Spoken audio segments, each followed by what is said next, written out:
Pergunta-se num determinado momento para o vigia: aponta o homem que você viu saindo da casa no dia do crime.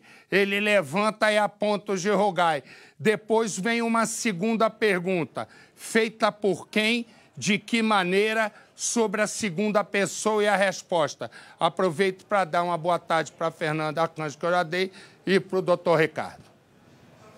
Boa tarde, Marcelo. Quando foi questionado pelos advogados de Gil Rugai, o vigia, o Domingos, disse que não sabia precisar quem era a pessoa que estava ao lado do Gil, porque quando ele foi questionado pela promotoria, ele deu certeza. Ele disse que era o Gil Rugai, descreveu inclusive como seria a roupa do Gil Rugai, uma capa caramelo, ele estaria de suspensório e de calça preta. Só que não soube descrever a pessoa que vinha exatamente ao lado dele. Eu estou aqui ao lado do doutor Ricardo Martins, que é advogado criminalista, esteve à frente do caso Nardoni, por exemplo, e ele acompanhou boa parte desse depoimento e ouviu no plenário o momento em que ele foi questionado pelos advogados de Gil Rugai. Quem era a pessoa que estava ao lado de Gil? O que ele disse? Ele não soube dizer, foi isso? Boa tarde, Fernanda. Boa tarde, Marcelo. Boa tarde, Percival de Souza. É exatamente isso, Fernanda. Em que pese ele tivesse afirmado de forma categórica ter visto, de fato, Gil Rugai sair do local dos fatos, ele não soube, da mesma forma, explicitar quem estava ao seu lado. Nada, nenhum detalhe. A roupa, se era homem ou mulher, quais foram as respostas dele exatamente, o senhor se recorda? Não sei. Essas foram as respostas, de forma resumida, que ele nos disse. Exatamente, não sei. Ele não soube explicitar, não soube dizer nem mesmo uma característica.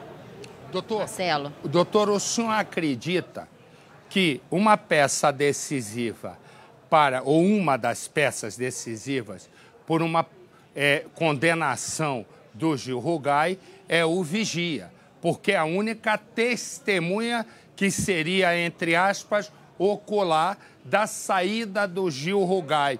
Diante dele vacilar, doutor, da segunda pessoa, eu conheço o local ali e tive lá de noite, né? Eu vou contar uma história. O sujeito, para enxergar ali de noite, tem que ser coruja ou lince. Porque é um eu não sei se o senhor já passou ali de noite, mas ali parece que vem assombração. Bom, mas ele diz que viu o Gil Rugai. O senhor acha que essa hesitação dele é ruim para a promotoria e facilita a defesa, que está tão crente de que vai absolver o Gil Rugai?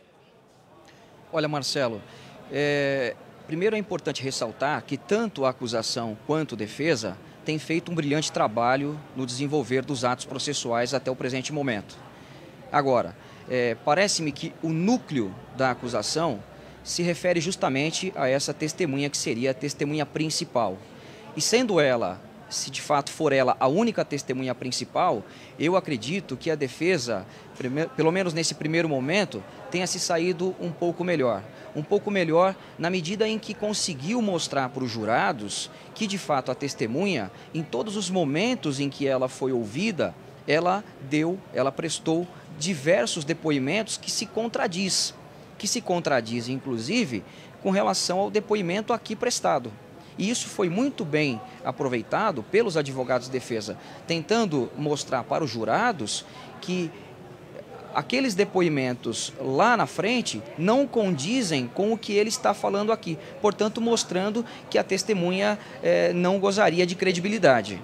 O que o doutor Ricardo fala, para que possa entender quem não mergulha no processo como ele, ou como Percival, eu um pouco, o que ocorre é o seguinte: no primeiro momento, a testemunha, que é o vigia Domingos de Andrade, eu tive com ele uma vez, ele diz que não viu.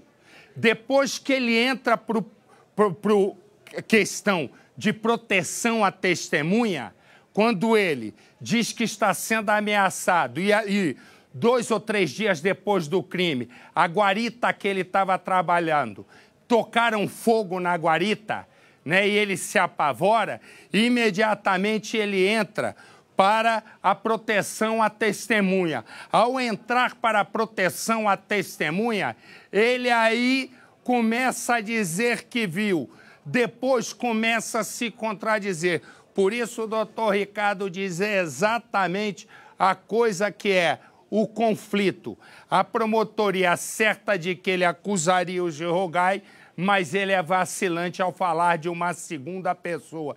Ele insinua a segunda pessoa, mas aí ele que viu até os suspensórios do Gil Rugai naquela escuridão, de repente ele já não vê mais nada ao ponto de não conseguir descrever se a camisa era branca, era vermelha, era azul. Essa é uma questão.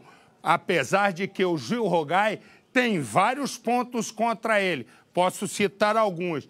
A arma do crime, uma pistola 380.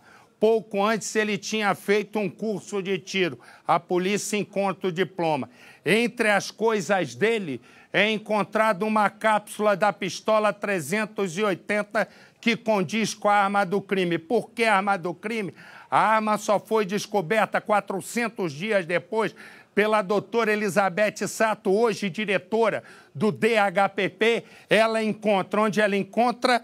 Num cano, né, num bueiro lá, onde armazenava a água da chuva do prédio, onde Gil Rugai tinha uma produtora. Aí essa arma é levada para a balística.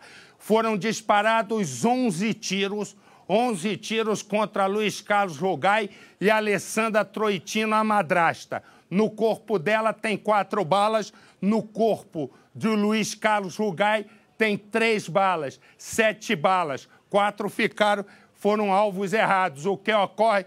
Todas as balas e as cápsulas encontradas saíram da arma encontrada pela Elizabeth Sato.